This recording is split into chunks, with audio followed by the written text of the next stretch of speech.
Şahidine bereket. Artık buralık vergin vardı. Vuruşa gidiyordun. Selen'in işini kim bilir? O diyadır hesaplaşayali. Söz. Anhaş tanık bilen öl çavalar.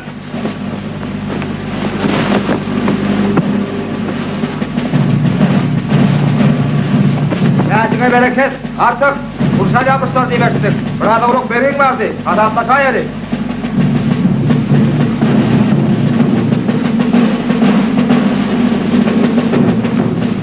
25.